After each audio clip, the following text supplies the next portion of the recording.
the silver button with the red dot in it.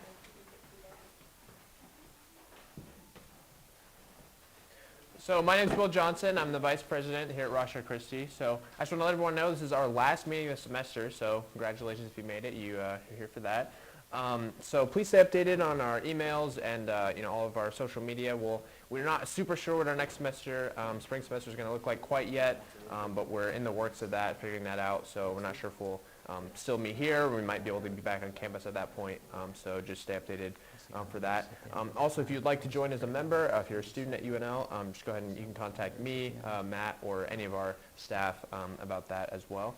And then another reminder too about our Utah trip in March. It's on March 6th. We will be going there. So if you want more information or want to come to that, also me, Matt, or anybody involved here will give you more information on that. So without further ado, I'll introduce our speaker, Adam Johnson.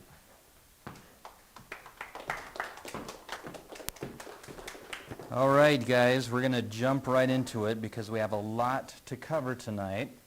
But that's all right. You'll survive because we're talking about a great topic. And that topic, of course, is sex. Makes a lot of people uncomfortable, but I love talking about this topic. In fact, when I was a youth pastor, one of my favorite things to talk about with the youth group was sex and what the Bible says about sex.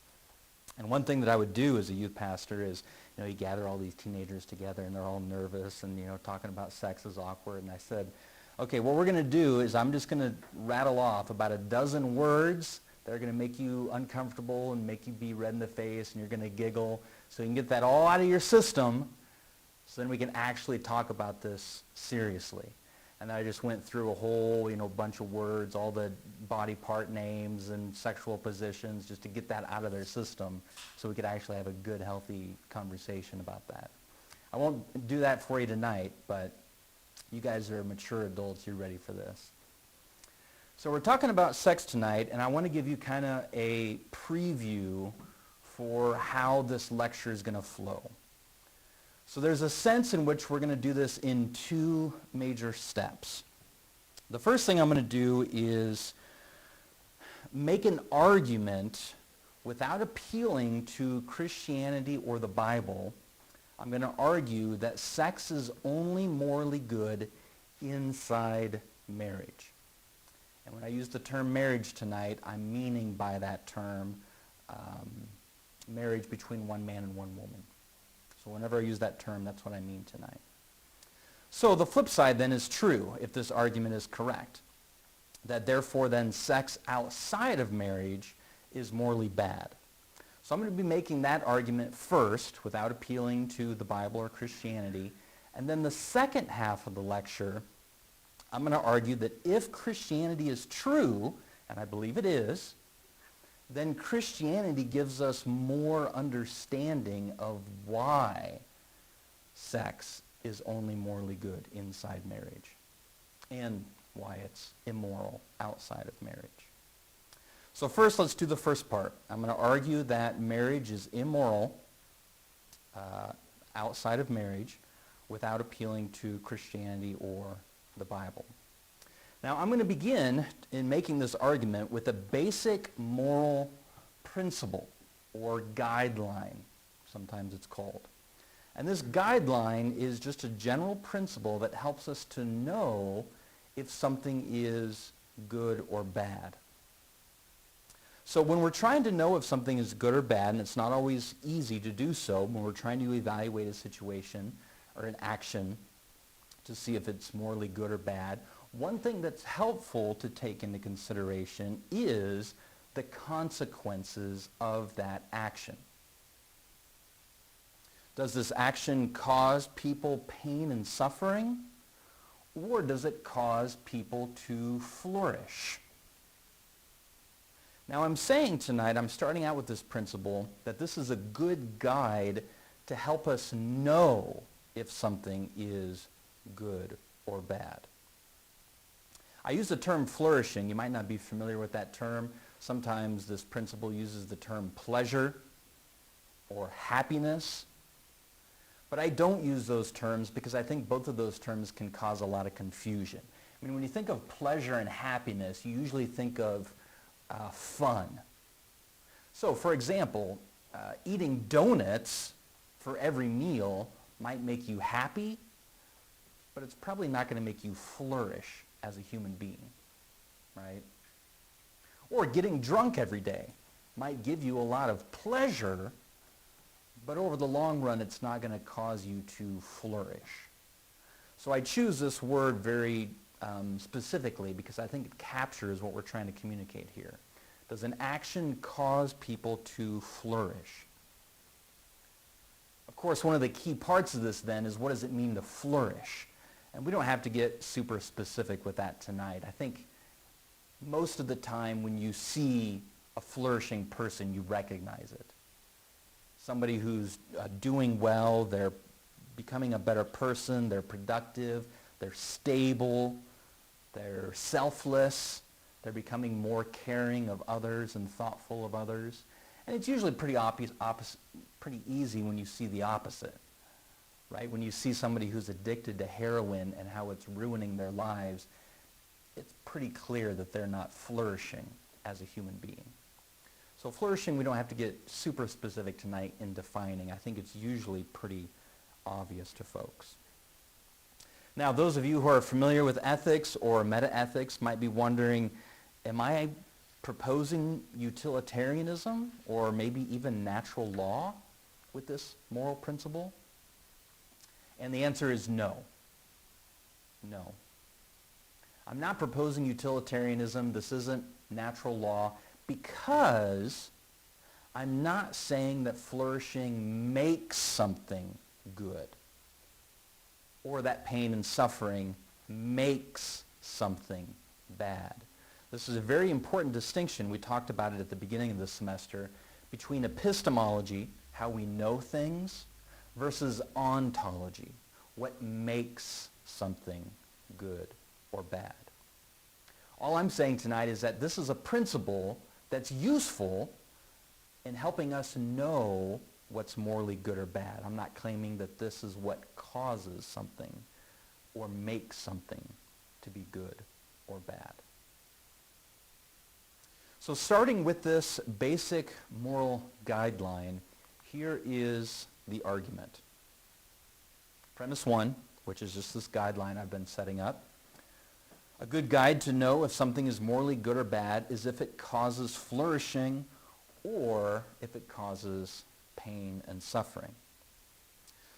Premise 2, sex inside marriage causes flourishing, not pain and suffering. And premise 2 would state the flip side of that sex outside of marriage causes pain and suffering, not flourishing. And in this context, I think you pretty much know what I mean by sex outside of marriage. That would include sex before marriage. That would include adultery, having sex with somebody who's not your spouse after you're already married. This would include homosexuality, but also would include masturbation and pornography. So all of these forms of sex are outside of marriage between one man and one woman. So if the first two premises are accurate, the conclusion follows. Number 3 here, therefore, we can conclude that sex inside marriage is morally good and sex outside of marriage is morally bad. So that's my basic argument that I'm going to be making tonight, arguing for sex inside marriage is the only morally good form of sex. And again, I'm making this argument without appealing to Christianity or the Bible. I want to give you guys some time to chat about this argument. Do you agree with the argument? Disagree? Why? And then, if you disagree with it, or if you want to play the devil's advocate, that's helpful sometimes. If you're going to reject the argument or disagree with the argument, what premise would you attack or disagree with? Or if you think both of the premises are correct, maybe you see an error in the logic that flows to the conclusion. So evaluate the argument together, break up into small groups as best you can with social distancing real quick, and I'm going to give you 3 minutes to chat about it. Go ahead.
right. Well, as you can imagine, people who disagree with this argument usually will go after premise number 2, right?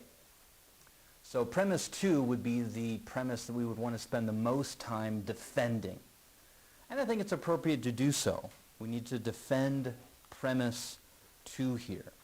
And I think a very strong case can be made for premise 2, that sex outside of marriage causes pain and suffering. Now, I would say, and I think the argument can be made very well and very compelling, that sex outside of marriage causes pain and suffering not only for the participants. Well, let's start there. I think for the participants, it causes pain and suffering. I can't tell you how many young women that I've worked with as a pastor who have been, their lives have been ruined in various ways by men who were using them basically for sex before marriage, and all the troubles that that caused emotionally, relationally, financially, in their family, all sorts of problems. So there's a sense in which, we often make arguments against abortion, and unfortunately the women probably feel like they take the brunt of that. But based on my experience in working with young men who use young women for sex, I think just as much blame needs to go on the young men who are, oftentimes encouraging, if not pushing, their girlfriends or young women into sex, which results in pregnancies that they weren't expecting or wanting. So not only does it cause pain and suffering for the participants, it causes pain and suffering for the existing family. And what I mean by that is parents, grandparents, siblings, people in the family already, as well as future family. So the children that are produced, I think a case can be made, and I'm going to give you guys some good resources to continue to go down this path of defending premise 2. But I think a really good case can be made that the best environment for children to grow up in and really flourish is within the context of a marriage between a man and a woman. So you're not only thinking about the participants, their pain and suffering or flourishing, existing people, existing family members, relationships, but also the future children that are produced from these things, and society as a whole.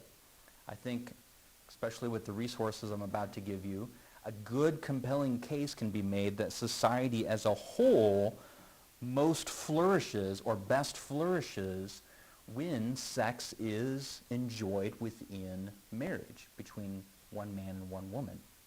In fact, people, governments, and societies have recognized this for hundreds, thousands of years. That's why most governments promote marriage and want to provide incentives for people to get married, because it provides that stability not only for the children but for society at large.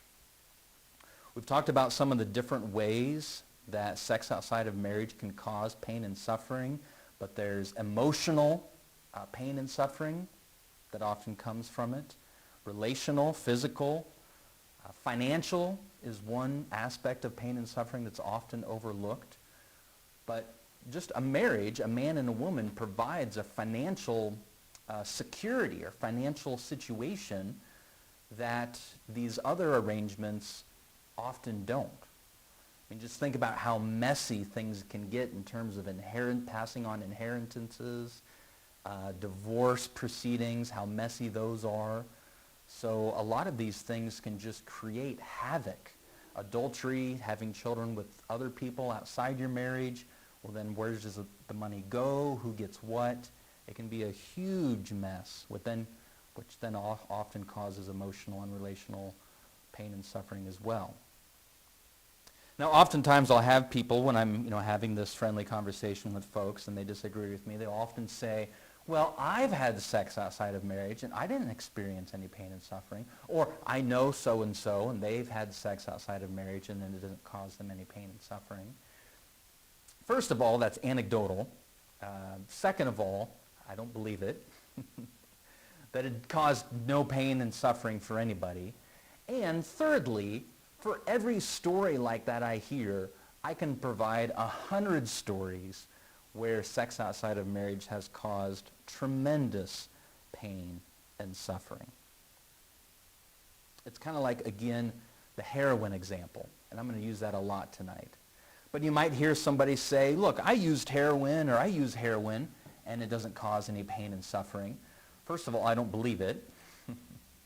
And second of all, for every person who claims that using heroin doesn't ruin their lives, I can give 100, probably 1,000 examples of how heroin and addiction to heroin has ruined somebody's life, okay? But we don't want to just build our case with anecdotal evidence, an experience here or an experience there.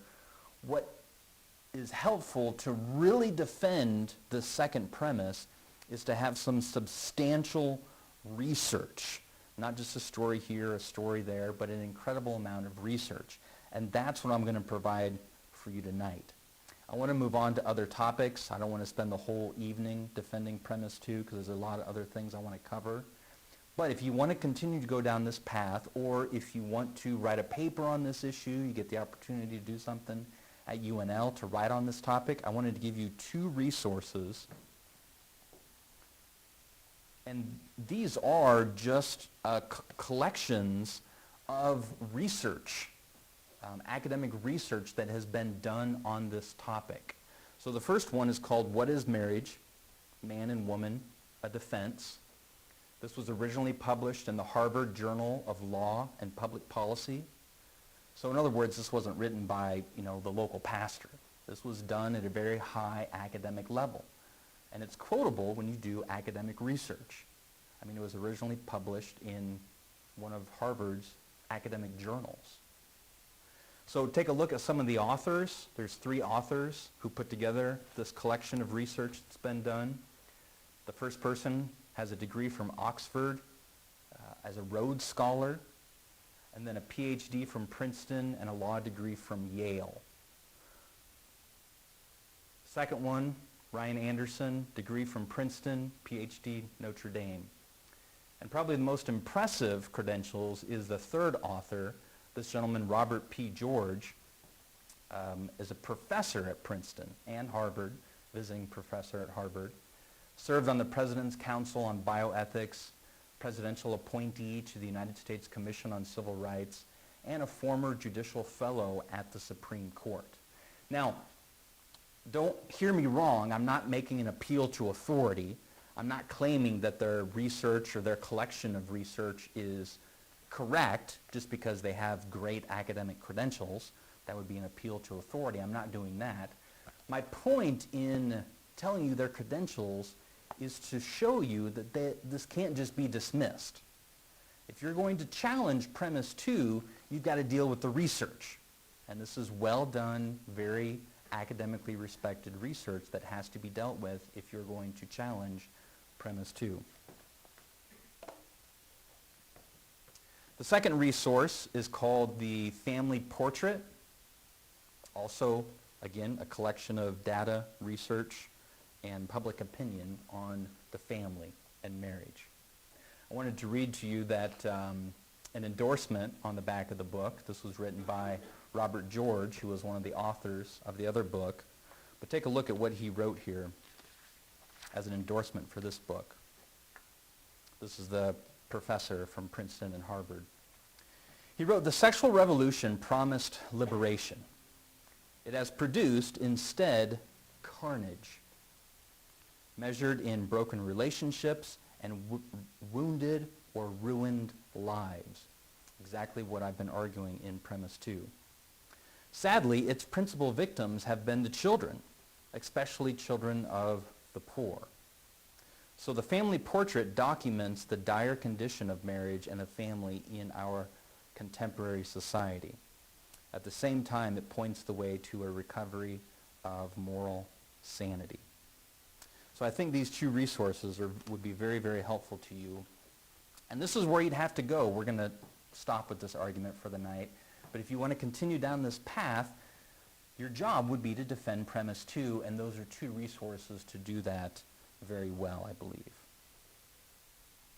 Now, another objection to this argument goes like this. This is something that might have came up when you guys discussed for a few minutes. But here's another common objection. It's common today for people to believe that morality is based on our individual subjective desires. Often this is associated with an argument for the moral acceptability of homosexuality or maybe transgenderism.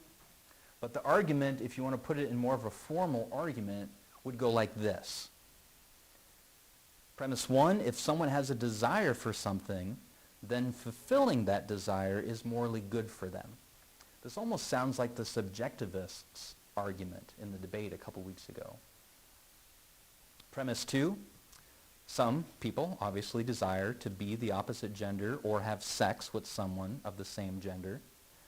Therefore, if you're putting this argument together as a premise conclusion, therefore, number 3, it's morally good for those then who have that desire to become the opposite gender, transgenderism, or to have sex with someone of the same gender, homosexuality.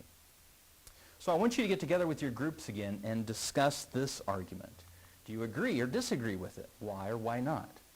And if you're going to challenge it, how would you challenge it? What premise would you go after? Or maybe you'd go after the logic of the conclusion. So get together in your groups and I'll give you guys 3 minutes. Here's the argument. I'll put it up. You guys chat about it.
All right, well, I overheard a lot of your guys' comments, and I think you're on the right track. I would definitely challenge premise 1 here.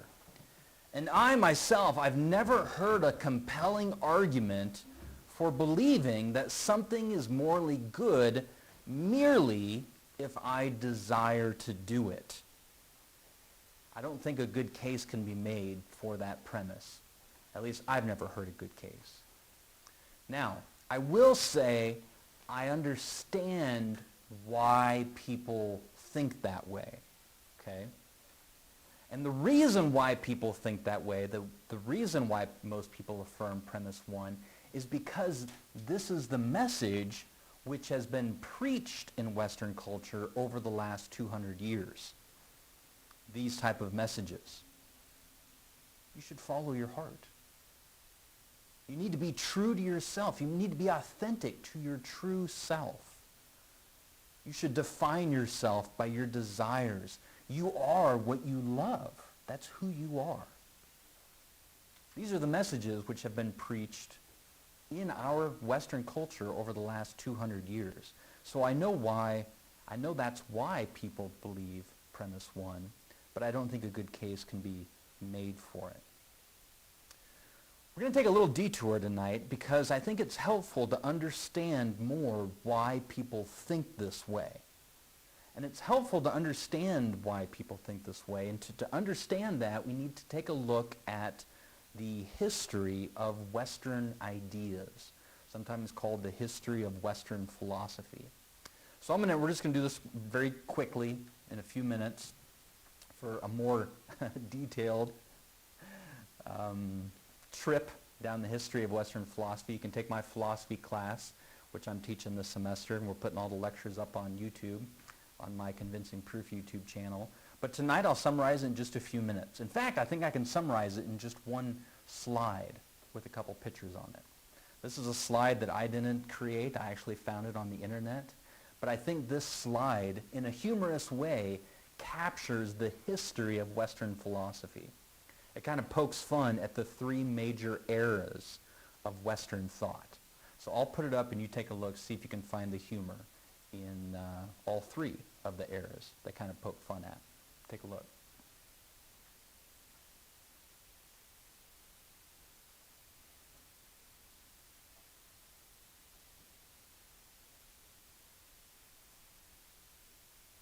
I really like this picture because it's teasing, right? It's kind of making fun at all of these eras. And you've probably heard these terms before. They're not unique to me or this picture that I found on the internet. Most people use these 3 terms, pre-modern, modern, and postmodern, to talk about the history of Western ideas or Western philosophy, right? So one way that I summarize these 3 eras is like this. In the pre-modern era, people thought truth was something that came from up there, right? Mostly from God. Most of the pre-modern thinkers or philosophers were Christians. Not all of them were. Think of like Plato and Aristotle.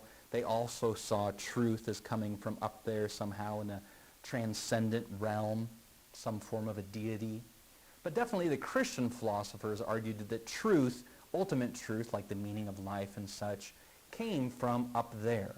In the modern era, though, our culture shifted to think more that truth, meaning to life, other important truths, can be found out there in nature.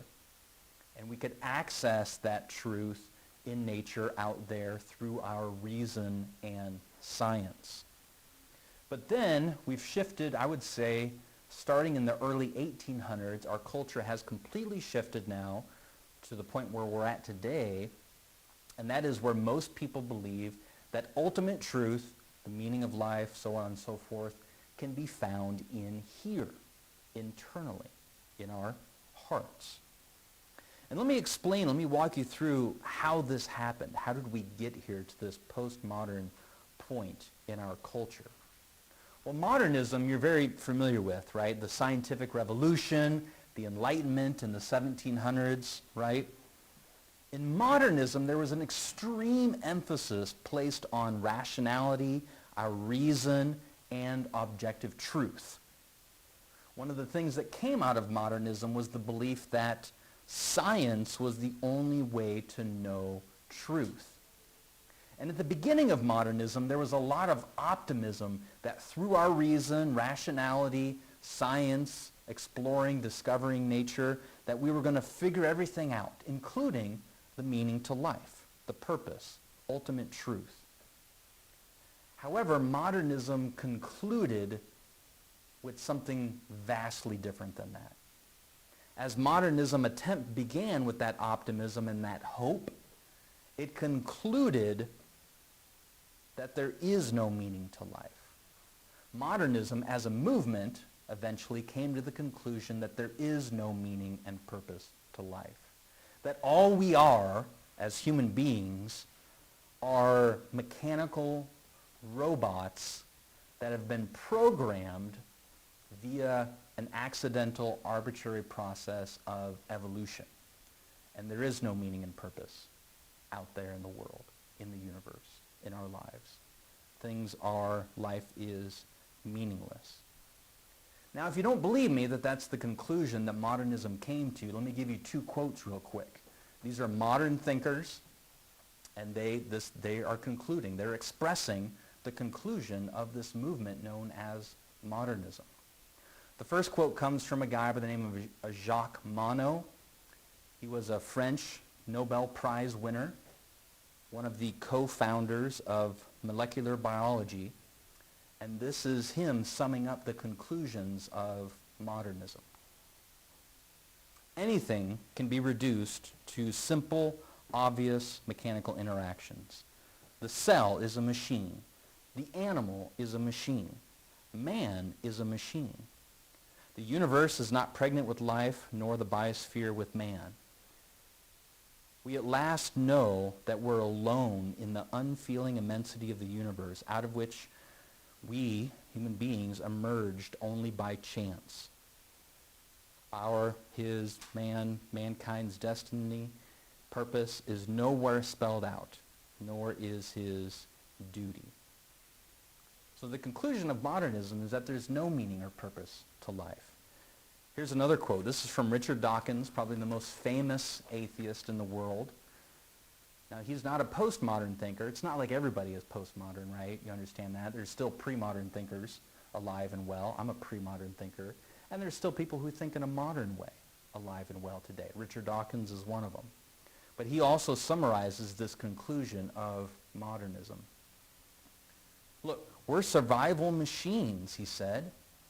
Robot vehicles blindly programmed to preserve the selfish molecules known as genes.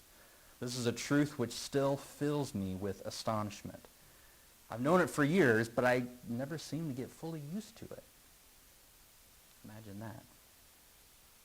Well, because modernism crashed and burned, because it began with this hope that we're going to figure things out, the meaning of life, purpose, through science and reason and rationality and nature, because it started with that hope, but then it ended, crashed and burned with these dead ends, that's what gave birth to the postmodern movement. So in response to these conclusions of modernism, postmodernism was born. Because think about it for a moment. I mean, how crushing of a blow is that? That there's no meaning and purpose to your life. You're just here by accident, and nothing you do ever matters. You're just a robot that's been programmed by evolution. There is no such thing as love. It's just a chemical reaction that nature selected for because it led to greater chances of survival and reproduction for your genes. Love's just a chemical reaction. I mean, that's a pretty hefty blow. And so in response to that, people reacted, as you can imagine, against that and proposed these postmodern ideas. Basically, they said, look, if there's no truth and meaning that comes from up there, there's no God, there's no transcendent realm, all that exists is the material, physical universe, and there's no meaning out there, we've shown that with science, right? There's no meaning in nature, then really they were so desperate for meaning and purpose, the only place there was left to turn was in here. And so you can kind of have sympathy for the postmodern mindset because it's like, sometimes I think of it as like a cornered animal where they had nowhere else to go. They just become desperate. So even though we think it's kind of silly, especially if you're a pre-modern thinker like I do, you think it's kind of silly to view truth and meaning and purpose coming from inside of you, really they had nowhere else to go after the dead end of modernism. And all the postmodern movements have been preaching this message, as I said, for the last 200 years. Beginning in the early 1800s, these are some of the key postmodern movements or thinkers. And there's been several of them, obviously, over the last 200 years. But it's these thinkers which have really moved our culture into the postmodern mindset that it is in today, where we think that truth, including moral truth, comes from within. Now, the vast majority of people don't even know who these folks are, aren't familiar with these movements. Most people don't read the philosophers themselves, but what happens in a culture is that the artists pick up the ideas from the philosophers and then communicate it to the masses, the hoi polloi, us, normal people, is communicated, the ideas from the philosophers are communicated to us through art. All forms of art. So when I teach this in my philosophy classes, my favorite form of art is movies. I love watching movies. And so I show through movie clips how this message is taught to us from day one.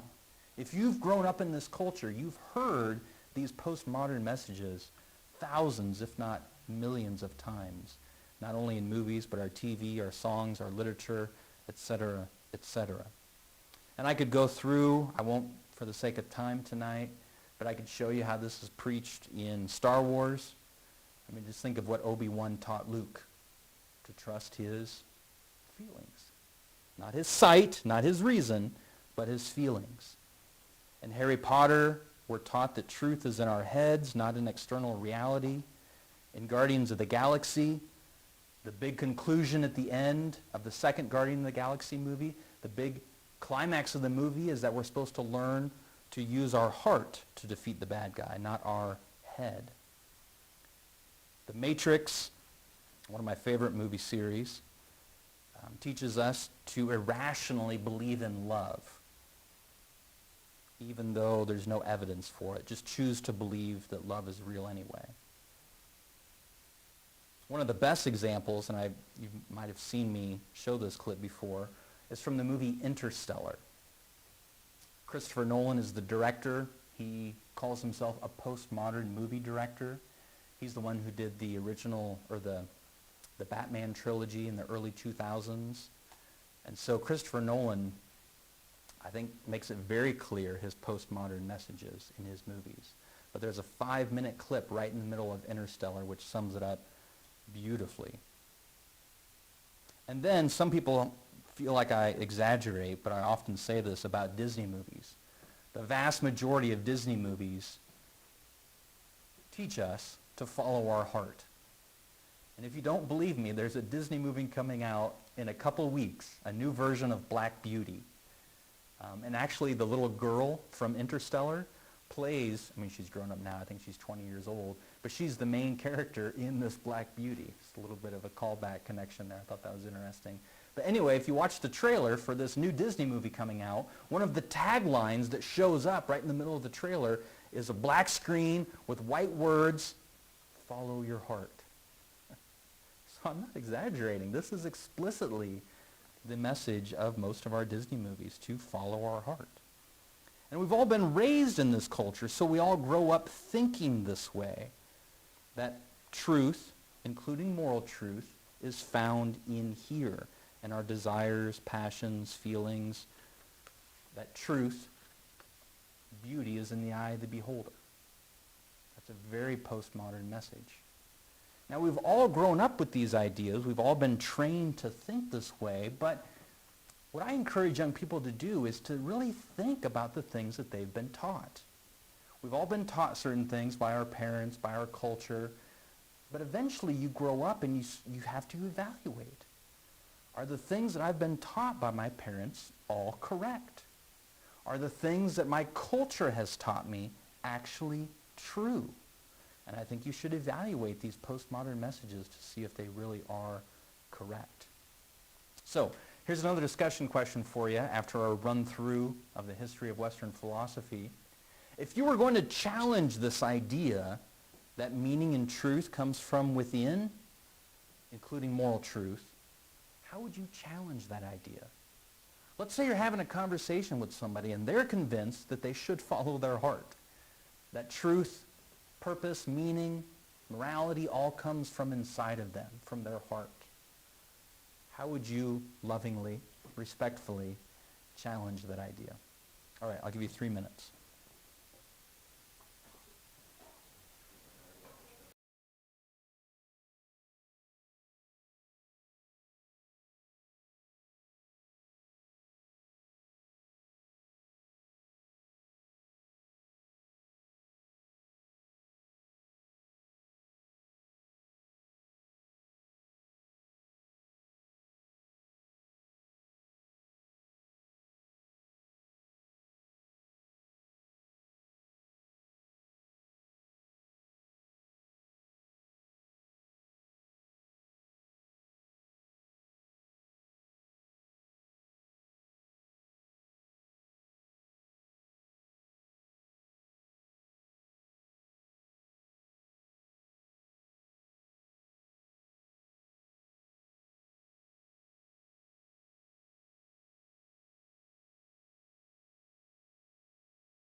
All right, I'll tell you how I lovingly challenge people who believe this. And again, especially as part of Ratio Christi, we want to do this in a loving, respectful way. But I think it's actually very helpful and loving to people to challenge them on this. They might get offended. They might take it very personally. But if we do it in a gentle way, if we're good listeners when they're talking, I think we'll get opportunities to challenge people on this. Because I think it's important to do so. I think this is a grave mistake that people make, to think that just because they have a desire to do something, that makes it a morally good thing to do. I think that's very dangerous. I think it's a huge mistake. I mean, just think about it for a second. We all have many, many, many different types of desires, don't we? I mean, sometimes we desire to be the center of attention. I know I do. Sometimes we desire to help other people in need. Sometimes we have the desire to lie, especially when telling the truth is going to be embarrassing, right? Sometimes we have a desire to fight for justice. Sometimes we have a desire to put other people down to make ourselves feel better. We all have various different desires. And I think it's appropriate to recognize that some of these are good desires and some of these desires are evil. In other words, just because we have a desire to do something doesn't automatically make it morally good. Because we all have a mix of good and evil desires, desires themselves can't be the determining factor. Now, I believe in moral intuition. I think that is a very real, true thing, that moral intuition is something that we have and that we can use to try to figure out what's good or bad. But our desires or our passions, our feelings, can't be the determining factor. And those are different than moral intuition anyway. But because we have good and bad desires, those can't be the determining factor if something is morally good or bad. I think external reality is a much more reliable guide. That's why, I talked at the beginning, when I made my argument, about flourishing. Flourishing is something that we can appeal to about objective reality, right? It's something that we can look at, something that we can study and see if an action causes flourishing or if it causes pain and suffering. I don't think we should conclude that something is good just because we have a desire to do it. Oftentimes, we should resist our desires. Oftentimes, our desires are selfish and evil, prideful. And so we should fight against our desires often. Let me just give you a few examples. I'm sure you're thinking of some already. Oftentimes, it's morally bad to indulge our desires. Think about anger, right? It's often good and healthy and morally appropriate to resist our anger desires, our angry desires for murder or hurting someone. Our desires for junk food. I joked around about donuts, but just think about it. If we don't resist our desires for junk food, we, become obese. Our desires for laziness, we need to fight and resist those because then we can't provide for ourselves or provide for others if we're indulging in our lazy desires. Our envious desires will lead us to steal or take things that aren't ours or try to achieve things through ill-gotten means. So often the morally good thing to do is to control and discipline our desires. So take all of that, everything that we've just talked about here the last couple minutes, and just apply it in the sexual realm. Now, I affirm that we all have different sexual desires. You've probably seen the studies or read the books about human sexual desire, and it's very diverse. There's all sorts of different desires, fetishes. Some guys really like feet for whatever reason. We joke around about it, but there's a whole different, there are different sexual desires that people have. But the point is, some of our sexual desires are morally good, and some of them are bad. Now I'm going to give you a list of bad sexual desires, and some of them might gross you out, but it's just a scientific fact that some people, maybe some even in this room, have these desires. Okay, this has been studied, this has been shown. Some people have these different sexual desires.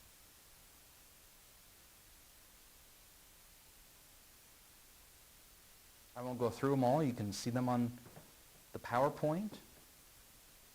And some of these might seem very strange to you, especially if you don't have those desires. They may seem very odd. But the fact is, some of us find ourselves having these desires. We might not understand where they come from. Oftentimes, our sexual desires are very mystifying. Is it because of our DNA? Is it because of our genetics, our culture, our habits, our upbringing, nature, nurture, brain chemistry, hormones? Are there spiritual influences? Is it psychological or a combination of all the above? I don't know. Oftentimes our desires, including our sexual desires, are mystifying where they come from. But the fact is, some of us find ourselves having these type of desires. My point is that just because someone has a certain sexual desire doesn't mean it's morally good. In fact, I think most all of us would recognize that some of these sexual desires are morally bad and should be resisted. Now, I want to make a distinction here tonight that I think is really helpful in our thinking, okay?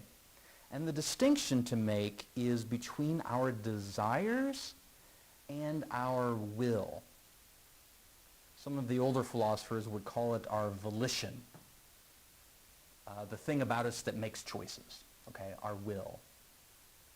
So it's important, I think, when we're trying to reflect on what we are, who we are, what's going on inside of us, to make a distinction between our desires and our will. In other words, our choices in response to our desires. Okay? I'm here to tell you tonight that you are not a slave to your desires. You can choose to act on your desires, and you can choose to resist them.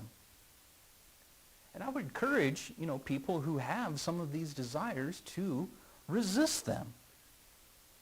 And I think it's appropriate, and I have a lot of respect for folks, and I've worked with folks who have had some of these desires and hate them and resist them and fight against them their whole life. And so I don't judge them necessarily for having the desire. My judgment of them or my view of them comes from their choices in response to their desires. Does that make sense? I think it's important to keep that distinction in mind. Sometimes, especially when I was a pastor, people would ask me, maybe if they struggled with some of these desires, will I ever change? Will these desires ever go away? And I don't know the answer. I can say, just from experience, sometimes they do, sometimes they don't. But my encouragement to folks is always to focus on your choices, not your desires. Don't define yourself, don't define who you are by your desires. Define yourself by your choices that you make. So, can somebody change? Think about it this way for a second. I think this is very, very helpful. Consider an example of somebody who desires to do heroin and is a heroin addict, okay? And it ruins their life. I think we could all agree that for the most part, heroin ruins your life. So let's say you've got this person in mind, they've taken heroin, they're addicted to heroin, they desire heroin, and it has ruined their life. But one day, they decide they want to change. And they begin resisting their desire for heroin. And they get help, and other people come alongside them, and eventually they overcome their addiction. Let's say 10 years down the road, they're doing well, they've got a good job, they've got close friends, family, supportive environment. They're flourishing, so to speak. However, they still desire to do heroin. Almost every day, several times throughout the day, they have a desire to do heroin, but they don't do it. Now, has this person changed? Well, you could say their desires haven't changed, but I think it would be wrong to say this person hasn't changed. I think this person has changed radically because, again, I'm viewing them or judging them, if you will, considering them based on their choices, not their desires. That's why I think it's so important to make this distinction between our desires and our will, our choices. So my encouragement would be to you not to look down on people who have these desires. So take pedophilia, for example. Some people find themselves with that desire. And I would encourage you, I think it's appropriate to call those desires evil. We could acknowledge those are evil desires. But some people find themselves having it, and they fight against it. They know it's wrong. They wish they didn't have them, and I have a lot of respect for people who might have evil desires who fight against them. Because again, I'm viewing them, judging them based on their choices, not on their desires. As I said, desires are very mystifying. Why do we desire some of these things? I don't have the answer in a lot of situations. So let me switch gears a little bit and talk about transgenderism. This is a big part of this discussion of sex and gender. Sometimes it's referred to as gender dysphoria. Historically, that's what it was called.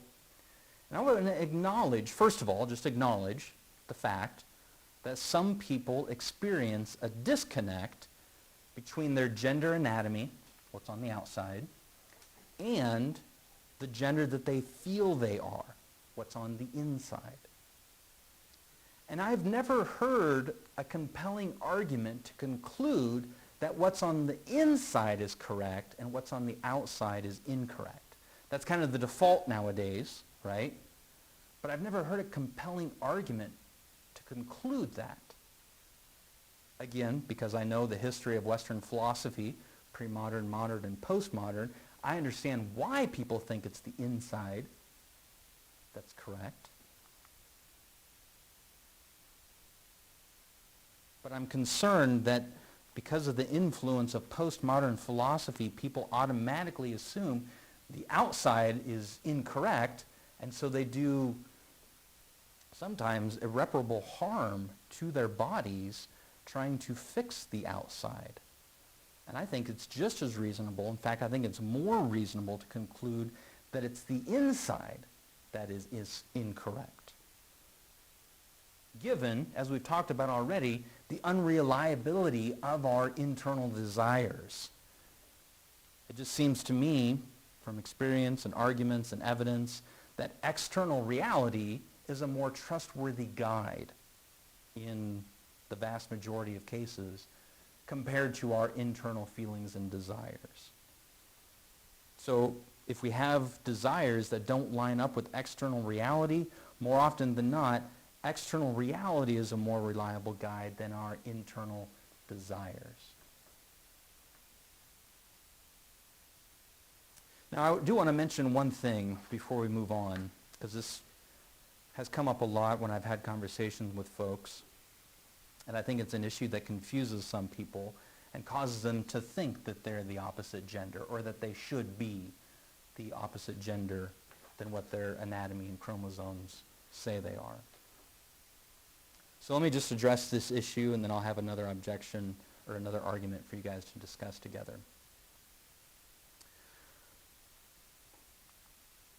So this is the point, this is the issue I want to raise when it comes to the issue of transgenderism. Though there are some objectively real gender distinctions, obviously women can become pregnant and men can't. That's the most obvious objective example of distinctions. There are a lot of, I want to affirm that there are a lot of gender distinctions that are merely cultural constructs, cultural traditions. Things like, women wear pink, like decorations, like gossiping, and like dressing up, whereas men like blue, pickup trucks, sports, and drinking beer, right? This isn't built into objective reality. These are just cultural traditions. In fact, I got a funny story to share with you how one of my seminary professors discovered this. One of my seminary professors was a missionary for years in, it's a Slavic country, so Eastern Europe, part of Russia, part of the old USSR, one of the Slavic nations.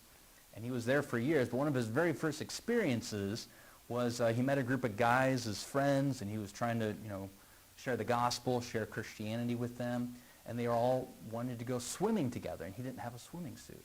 And so he went and bought a swimming suit very quickly, and bought a blue one, thinking that, blue is manly, it's a good swimming suit to wear. And when he showed up at the beach with his new friends in this other culture, this other country, they teased him and laughed at him all day for wearing blue. Because in that culture, it was a feminine thing to do, to wear blue. Doesn't that seem odd to us in Western culture? But it just proves my point that a lot of these things are cultural. They're cultural constructs, they're traditions that we've developed over years, who knows why. And sometimes it can be difficult knowing what is a cultural construct, colors, activities, and what is something that's really built into external reality. Sometimes it's easy to know, right? I mean, liking pickup trucks, that's just, a cultural tradition here in the West at least, that guys like that. The fact that only women can get pregnant and have babies, that's obviously built into objective reality. That's not a cultural tradition. But other times it can be difficult to know. All this to say, what I've experienced, as a pastor, is that some people, for example, I'll just pick on men, some men have come to me saying, look, I am more interested in what culture says is feminine. Same thing can happen with a woman, right? They're more interested in things that their particular culture says is more masculine. And because of that, it causes them to mistakenly think they should be the other gender. And so I work with them, and I've shown, people that, look, these are just cultural things. Even if you enjoy what our culture says is more feminine, that doesn't mean that you are a woman or should become a woman if you are a man. There's also things we want to recognize about average differences, right? This bothers some people, and you just have to work through it, help them understand that there's just common averages between men and women that are built into objective reality. It's just a fact that on average, men are taller and have greater upper body strength. It's just a fact, on average, women, girls do better in school and have greater color vision. And being uncommon, I struggle with trying to find the right word here, being outside the average, extremely, being a short man, or being a very strong woman, being outside the norm, outside what's common, doesn't make you the opposite gender, or shouldn't be a reason why you should want to be the opposite gender. Okay, these are just things that some people have to work through, and so I wanted to mention them here before we moved on. Okay, another objection, a lot to cover tonight, I told you. Another objection to the argument that we began with, you often hear that as long as sex is between consenting adults, then it's morally okay. So if you want to put it into an argument, here you go. Premise one, as long as something is done among consenting adults, then it's not bad. There are situations where consenting adults have sex outside of marriage, adultery before marriage, or whatever, homosexuality. Therefore, situations where consenting adults have sex outside of marriage is not bad. So get in your groups again. I'll give you 3 minutes to discuss this. What do you think of this argument? Do you agree, disagree? How would you challenge it? If you're going to challenge it, a premise, the logic. So here's the argument again, and go ahead and discuss it for 3 minutes.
All right.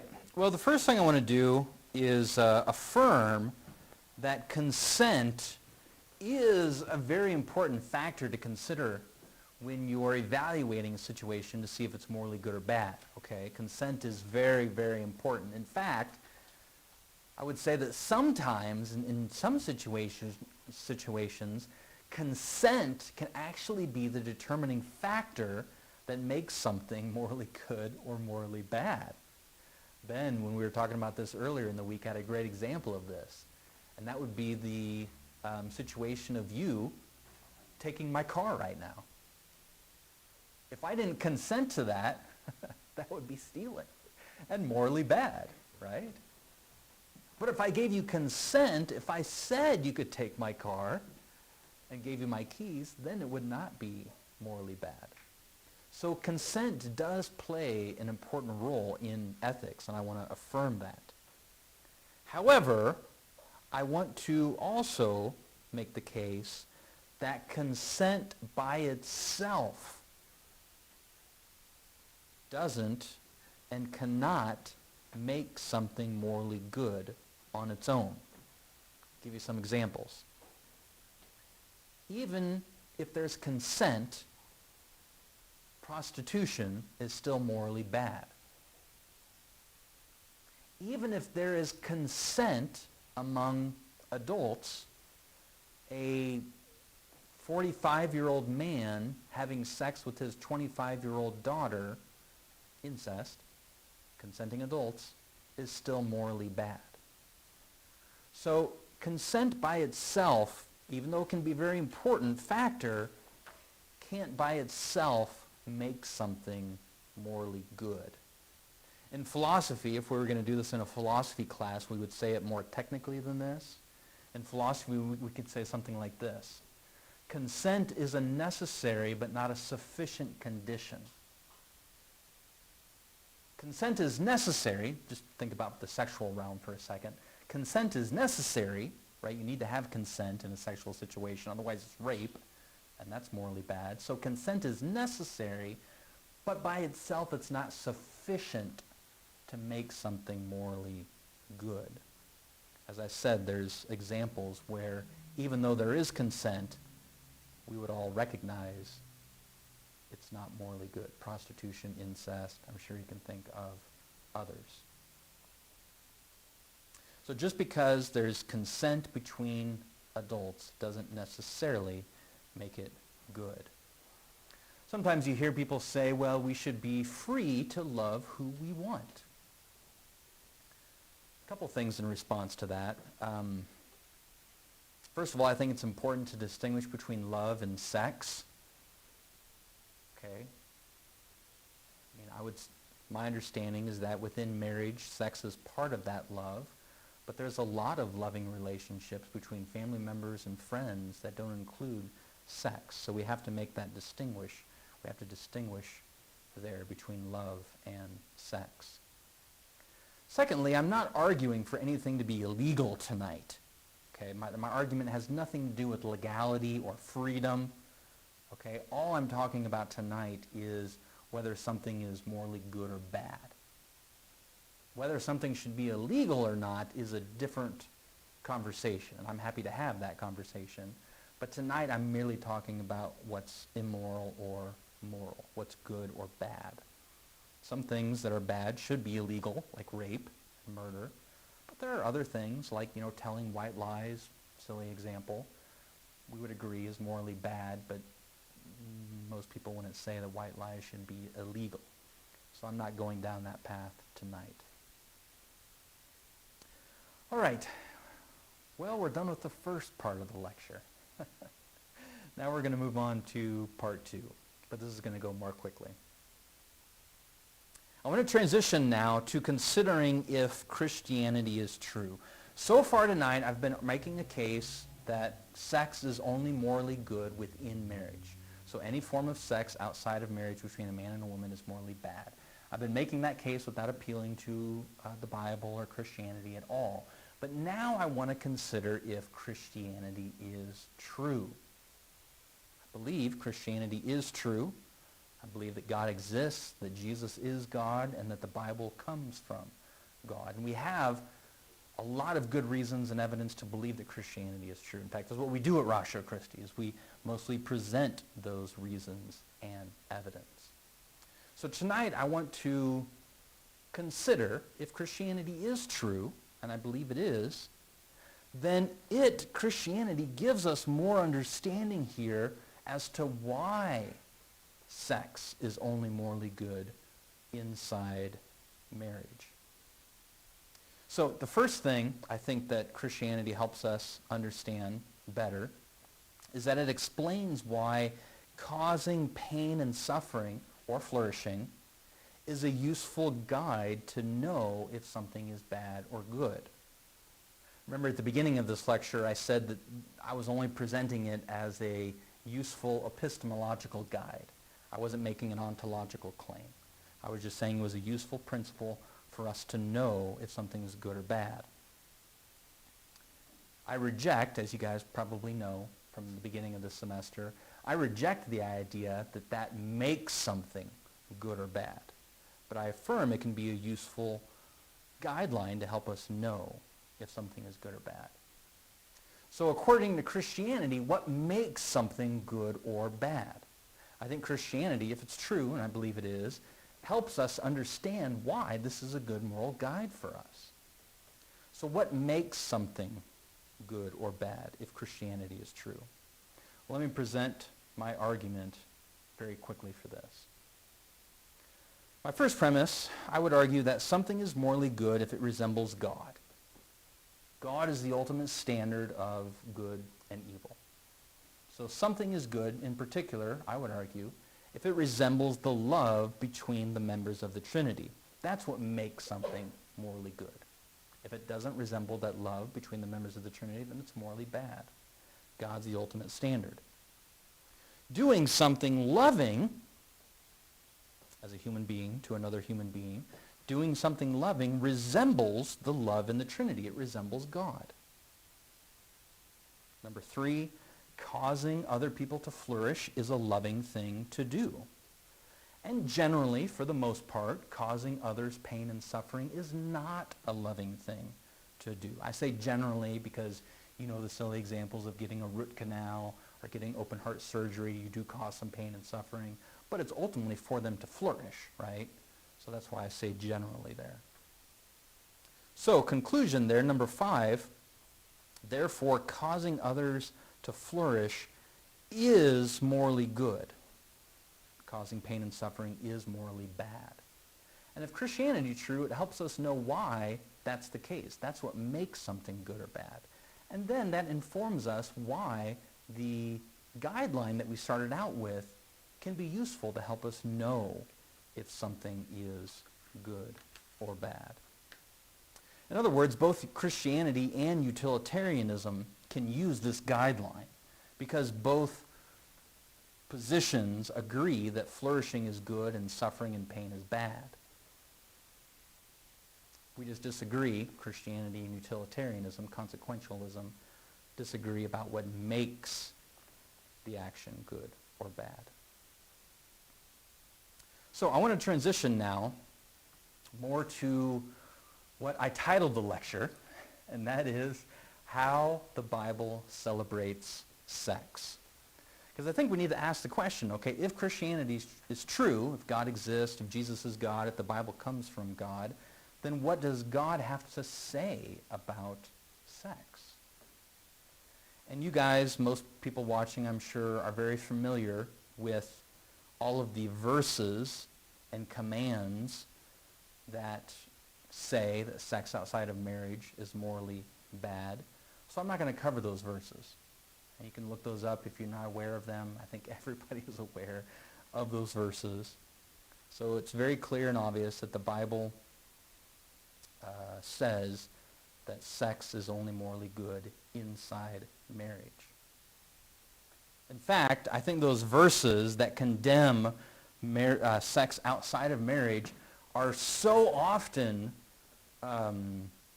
given and preached on that many Christians and non-Christians actually think the Bible is against sex, is against sexual desires. In fact, a lot of our art, by art I mean movies, TV, songs, often use that worn-out stereotype of churches, pastors, priests condemning sexual desires. You see that in movies all the time. In fact, there's a new movie out on Netflix right now. This is the girl from Stranger Things, and she plays a high school student at a Catholic school, and she is one of those individuals that in the movie has very strong sexual desires. But the movie, I can tell just from the trailer, is using that old worn-out stereotype that the church and the religious leaders are condemning sexual desires, and so it's just an old, worn-out stereotype. And sometimes, we perpetuate the stereotype because that's, as a church, as pastors, that's all we talk about, are the commands against sex outside of marriage. So you might be surprised to hear that the Bible actually celebrates sex and celebrates and encourages sexual desires. And I'm going to show you that tonight. So you have more opportunities for some red faces tonight and to be embarrassed. These are the rated R sections of the Bible. All right, I'm going to show you tonight. To prove to you, and I want to spend quite a bit of time on this, because I think a lot of people, non-Christians and Christians, are surprised how much the Bible actually celebrates sex. In fact, when I was a student at UNL in the mid-90s, eons ago, I took an English literature class. And in this class, we were supposed to bring some of our favorite poetry to read to the class. And I brought some excerpts from the Song of Songs in the Bible and read them without telling anybody in the class where they were from. And we're going to read some of those verses, so get yourself prepared. I read these verses in front of the class and the professor, and they were all, into it totally. You can imagine college students. You are college students. Oh, this is erotic. This is scandalous. Where is this? Is this from the Romantic era? So on and so forth. They're naming off. So actually, no, this is from the Bible. And it just blew their minds. Even the professor was like, what? Where? Is it condemning these things? I said, no, it's celebrating these things. So let's take a look. I want to prove to you that the Bible celebrates sex and sexual desires. Take a look. We'll start in Proverbs here. The Bible says, drink water. This is a lot of innuendo, obviously. Drink water from your own cistern, water flowing from your own well. Should your springs flow in the streets, streams of water in the public squares? They should be for you alone and not for you to share with strangers. Let your fountain, you know what that means, be blessed, and take pleasure in the wife of your youth. As a loving doe, a graceful fawn, let her breasts always satisfy you. Be lost in her love forever. Now you might be thinking, I can imagine somebody already thinking, well, okay, yeah, maybe the Bible celebrates male sexuality, but never female sexuality, right? Obviously, if you think that, you've never read Song of Songs. Take a look at this. Song of Songs is kind of set out almost like a play between a man and a woman and others. The audience is another big character in the play. So you'll see that even in the Bible it's laid out, okay, the woman is speaking now, the man is speaking now, and here is a situation where the woman is speaking, talking of her lover, or soon-to-be lover. Oh, that he would kiss me with the kisses of his mouth, for your love is more delightful than wine. The fragrance of your perfume is intoxicating. Your name is perfume poured out. No wonder the young women adore you. Take me with you, let us hurry. Oh, that he would bring me into his chambers. The audience, encouraging this, and some people put God even in the audience. We will rejoice and be glad for you. We will praise your love more than wine. Also in chapter 2, written by the woman, or the woman speaking here. Like an apricot tree, among the trees of the forest. So is my love among the young men. I delight to sit in his shade, and his fruit is sweet to my taste. He brought me to the banquet hall, and he looked on me with love, sustained me with raisins, refreshed me with apricots, for I am lovesick. His left hand is under my head, and his right arm embraces me. Young women of Jerusalem, I charge you by the gazelles and the wild does of the field. Do not stir up or awaken love until the appropriate time. So as much as there is a celebration here of sexual desire and anticipation of sex within marriage, there's also a warning here not to awaken or fulfill these desires until the appropriate time. The man's perspective, I have come into my garden, my sister, my bride. I gather my myrrh with my spices. I eat my honeycomb with my honey. I drink my wine with my milk. Eat, the audience, possibly God in the audience. Eat, friends, drink, be intoxicated with love. We're going to continue. The woman, my love is fit and strong, notable among 10,000. His head is purest gold. His hair is wavy and black as a raven. His eyes are like doves beside streams of water, washed in milk and set like jewels. His cheeks are like beds of spice, towers of perfume. His lips are lilies, dripping with flowing myrrh. His arms, rods of gold set with topaz. His body is an ivory panel covered with sapphires. Legs are alabaster pillars set on pedestals of pure gold. His presence is like Lebanon, as majestic as the cedars. His mouth is sweetness. He's absolutely desirable. This is my love. This is my friend, young women of Jerusalem. Audience, where is your love gone, most beautiful of women? Which way has he turned? We will seek him with you. This kind of becomes the drama or the intrigue of the story. My love has gone down to his garden, to beds of spice, to feed in the gardens and to gather the lilies. A lot of innuendo here, obviously. I am my love's, and my love is mine. He feeds among the lilies. A couple more. The man, how beautiful are your sandaled feet. Another one of these foot guys, right? The curves of your thighs are like jewelry, the handiwork of a master. Your navel is a rounded bowl. It never lacks mixed wine. Your waist is a mound of wheat surrounded by lilies. Your breasts are like two fawns, twins of a gazelle. Your neck is like a tower of ivory. Your eyes like pools in Heshbon by the gate of Bath Rabim. Your nose is like the tower of Lebanon looking towards Damascus. Your head crowns you like Mount Carmel, the hair of your head like purple cloth. A king could be held captive in your tresses. How beautiful you are, and how pleasant, my love, with such delights. You can't get much more vivid than this. Your stature is like a palm tree. Your breasts are like clusters of fruit. I said, I will climb the palm tree and take hold of its fruit. May your breast be like clusters of grapes, and the fragrance of your breath like apricots. There's that mouthwash. Woman, last one will be done. Talking of her either husband or soon-to-be husband. Your mouth is like fine wine, flowing smoothly for my love, gliding past my lips and teeth. I belong to my love, and his desire is for me. Come, my love, let's go to the field. Let's spend the night among the henna blossoms. Let's go early to the vineyards. Let's see if the vine has budded, if the blossom has opened. Let's give off a fragrance, and at our doors is every delicacy, new as well as old. I've treasured them up for you, my love, if only I could treat you like my brother, one who nursed at my mother's breasts. Then I would find you in public and kiss you, and no one would scorn me.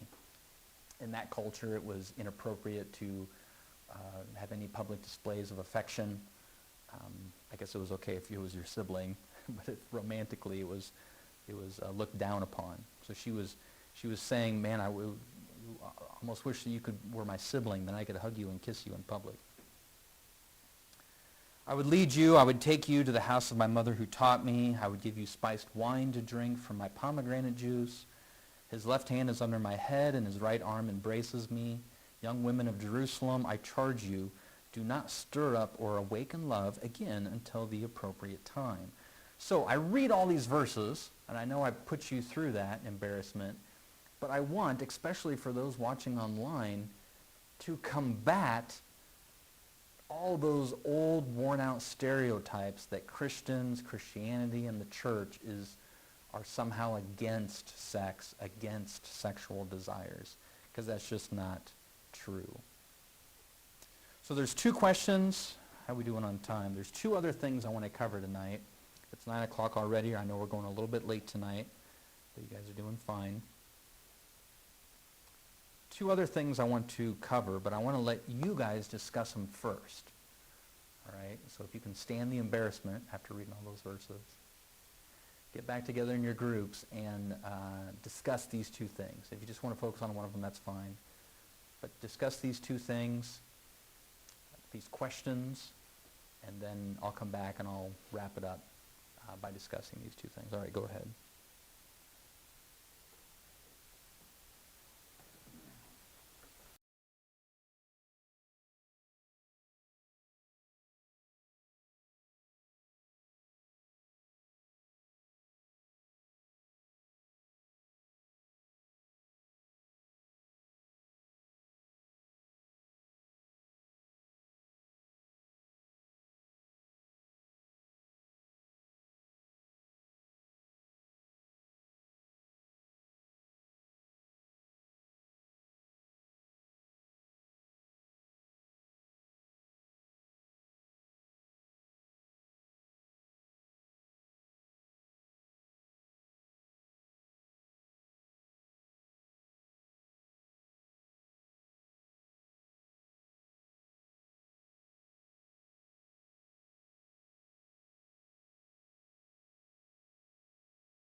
Question, this classic joke, you've probably heard this before. I've heard a lot of atheists make this joke, or just really sometimes it's just an exasperation, right? That, boy, it seemed like God has played a cruel trick on us. He gave us these intense, oftentimes overwhelming sexual desires, and then told us not to have sex. First of all, we've seen already from the Bible that's not the case at all. In fact, the Bible, God celebrates and encourages sexual desires. However, I think it is appropriate to ask why, or wonder maybe, why did he give us such strong sexual desires?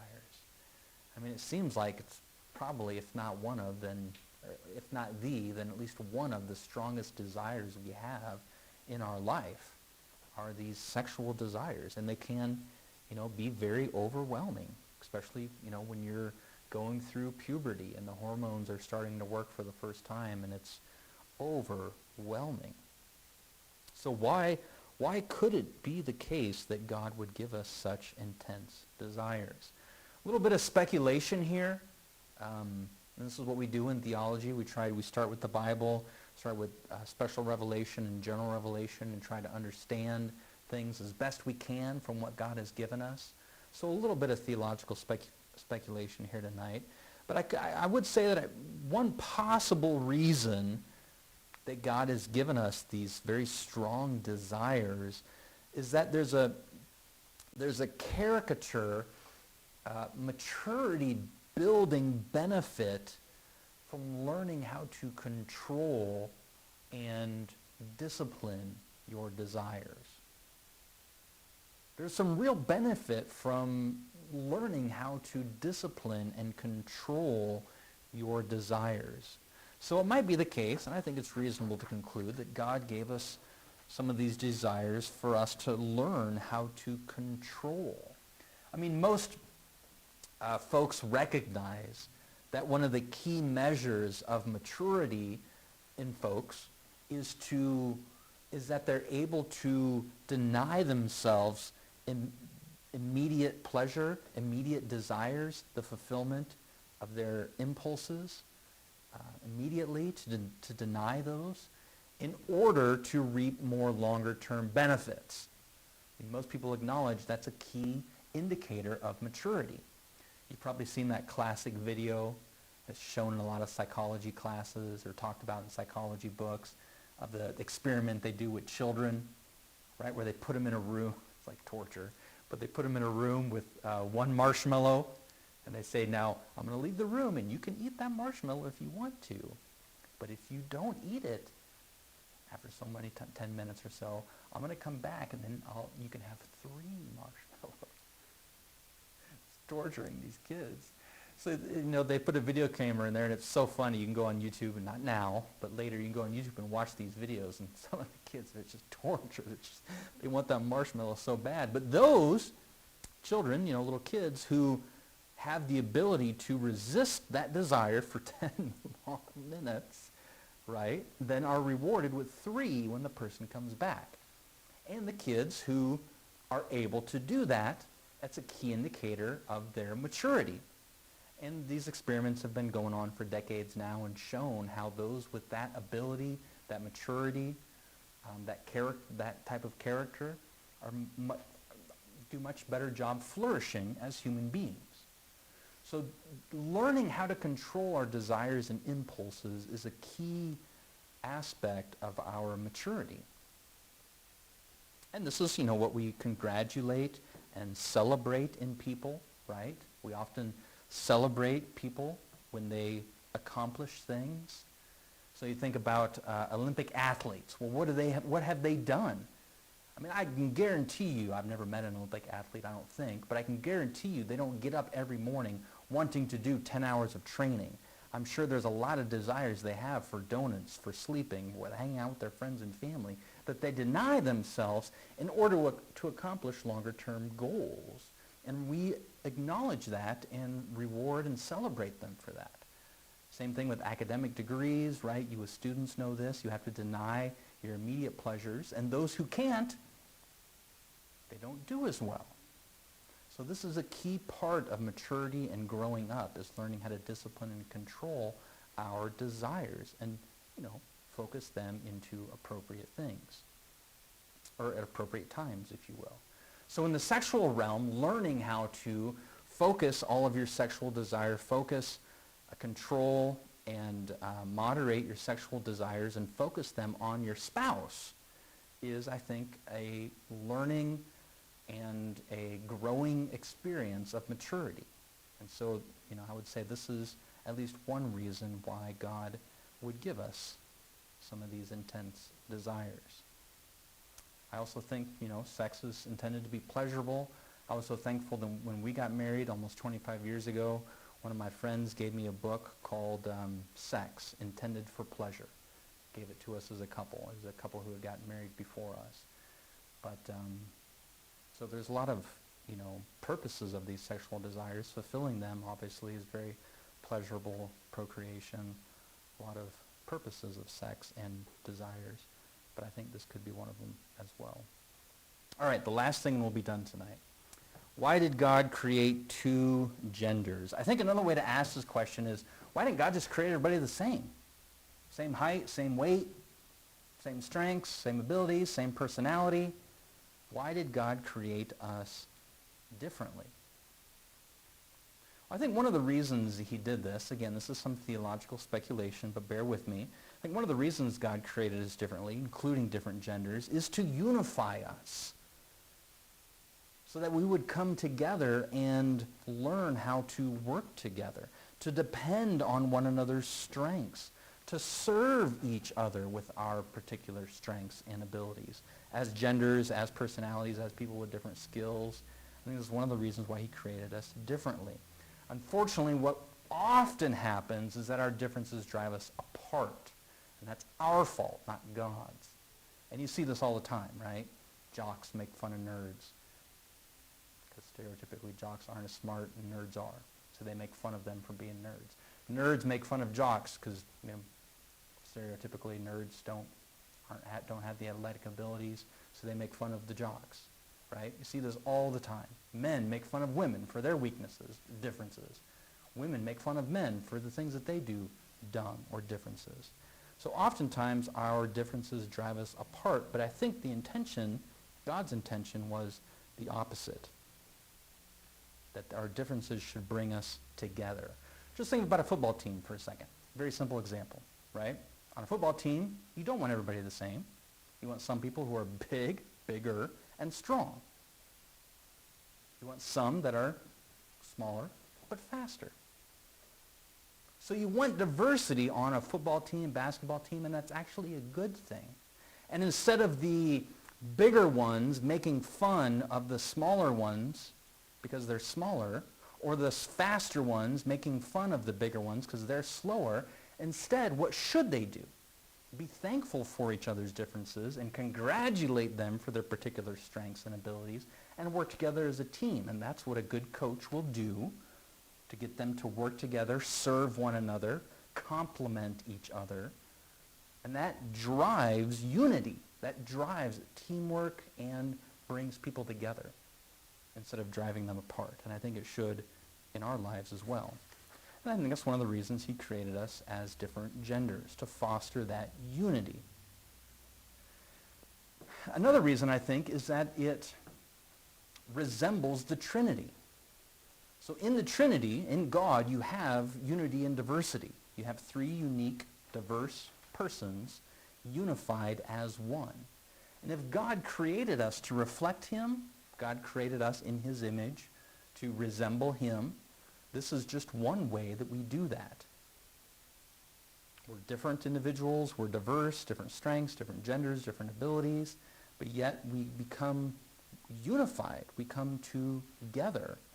So this unity in diversity resembles God, resembles the Trinity.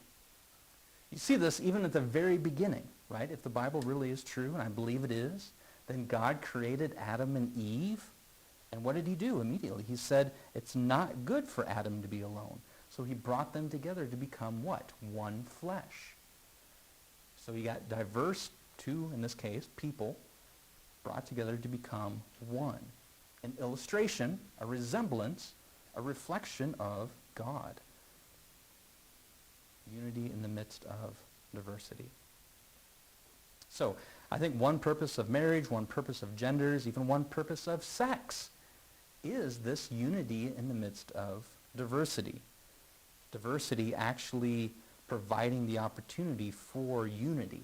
And that's what that's one of the things that sex accomplishes in marriage, is to bring people together.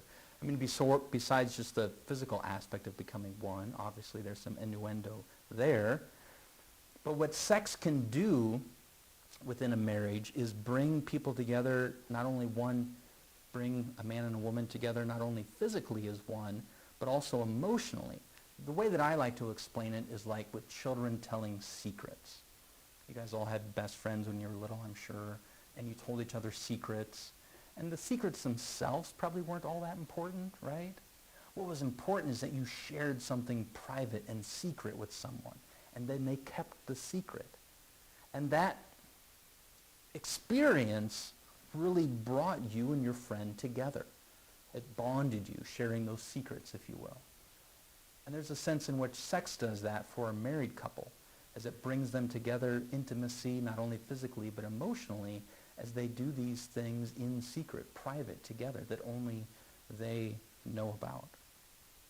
So if you want to continue going down this path, this is a great little book. It's not hugely deep or philosophical, just a great little Bible study book you can do with a group that helps you understand how the Trinity, in a sense, helps explain everything. Marriage, society, the church. I think most every part of creation is an image, a reflection of the Trinity in some way, shape, or form. Well, since this is the last Ratio Christi of the semester, I wanted to, especially since we're talking about Christianity, and I'm concluding this lecture, right, assuming that Christianity is true. I don't do that as an assumption. I believe Christianity is true based on good reasons and evidence. That's what we do in Ratio Christi. But if Christianity is true, there's something I said tonight that I want to reflect on a little bit more. This will just take a minute or two. But earlier tonight, I said that you are not slaves to your desires. Do you remember that? In the context of one of my arguments, I said that you're not a slave to your desires. Well, I said that tongue-in-cheek because there's a sense, if the New Testament is true, and I believe it is, that it's really from God, and I believe it is, then according to the New Testament, there's a sense in which you are a slave to your desires. So I want to read some verses for you from Romans 7. Because within Christianity, we have some real exciting hope here. Because there is a sense in which we are slaves to our evil desires. But Christianity can free us. Jesus, not just Christianity, Jesus, God, can free us from those evil desires. So listen, I'm not going to put it on the board, but just listen to these verses from Romans 7. This is Paul writing. He says, "For we know that the law is spiritual, but I'm fleshly, sold into sin's power. For I do not understand what I'm doing because I don't practice what I want to do. I do what I hate. But if I do what I do not want to do, I agree with the law, God's law, that it's good. God's commandments are good. So now I'm no longer the one doing it, but the sin within me. For I know that nothing good lives in me, that is, in my flesh. For the desire to do what is good is with me, but there's no ability to do it." That's in the sense that we're slaves to our desires. "For I do not do the good that I want to do, but I practice the evil that I don't want to do. Now if I do what I don't want, I'm no longer the one doing it, but it's the sin that lives in me. So I discover this principle." This is Paul talking. "I discovered this principle. When I want to do what is good, evil is with me. For in my inner self I joyfully agree with God's law, his commandments, but I see a different law in the parts of my body, my flesh, me, waging war against the law of my mind and taking me prisoner to the law of sin in the parts of my body. What a wretched man that I am. Who will rescue me from the body of this death? Thanks be to God through Jesus Christ our Lord." So earlier when I said that you're not a slave to your desires, clarifying, if Christianity is true, there's a sense in which you are a slave, but you can be freed, and that's why earlier I was comfortable saying that you're not a slave to your desires, because there is a way for you to be free from your evil desires, and it is, according to the New Testament, through faith in Jesus Christ. Jesus promised not only, if you trust in him, that you'll be forgiven of all your evil choices and welcomed into heaven, but also that he would give you the strength to resist your evil desires. So again, I believe Christianity is true, and I want to encourage anybody who's watching this to make that decision to trust in Jesus Christ as your Savior. Not only will you be forgiven according to the New Testament, welcomed into heaven for eternal life with God, loving him and loving others for all eternity, but he'll also, in this life, give you the strength internally through the Spirit to resist your evil desires, which we all have, including me. All right, I'm sorry things went so long tonight, but there was a lot to cover, and I wanted to get through it all, and we made it, finally. So I'll take some time for questions if anybody has any. Otherwise, I'm sure you guys would rather get to the conversations with each other and talk about some of these things. But do you guys have any questions that I could try to help with now before we break up? Or anybody watching live online? We do have one online. They're going over the questions for us.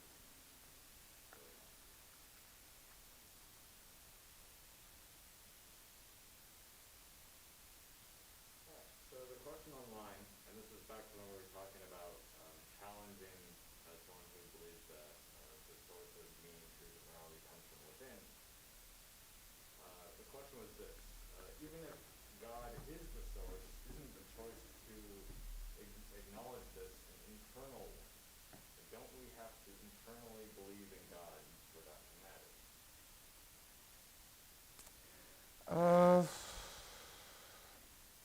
I think I understand what they're getting at. I probably wouldn't use I probably wouldn't say it the way that you're saying it.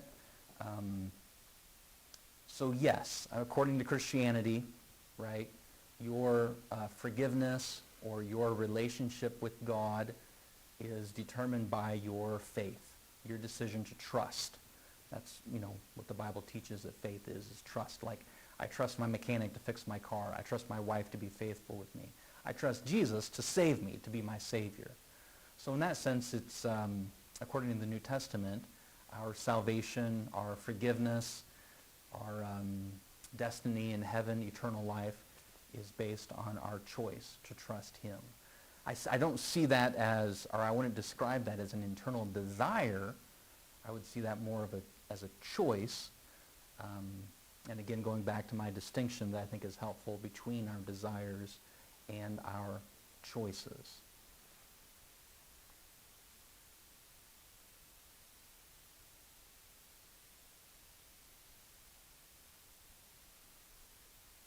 Any other questions from anybody in the room or anybody else online? Well, I, for one, have really, really enjoyed this semester. It was a little bit different than a normal Ratio Christi semester, if there is such a thing. But we have taken a look at ethics, meta-ethics, talked about some very specific situations. And next semester, I'm really looking forward to doing something different. And in the spring, we're going to be discussing how to have good conversations with others that we disagree with. And this is helpful, this is useful whether you're a Christian or not. We'll have a lot of role-playing, a lot of examples, a lot of practice sessions, playing devil's advocate, real disagreements that we have with each other, how to do that respectfully and lovingly. So we're going to spend the whole semester on those sort of issues, how to have good conversations, how to start good conversations, how to be a good listener, and how to engage on some of these issues. It's intimidating sometimes. People get really worked up, but there's ways in which you can keep people calm, keep yourself calm, so you can engage in good, healthy conversation, even when you disagree. That's going to be the focus of next semester. All right, we'll wrap it up there then, and you guys are free to hang out and chat and keep discussing this stuff.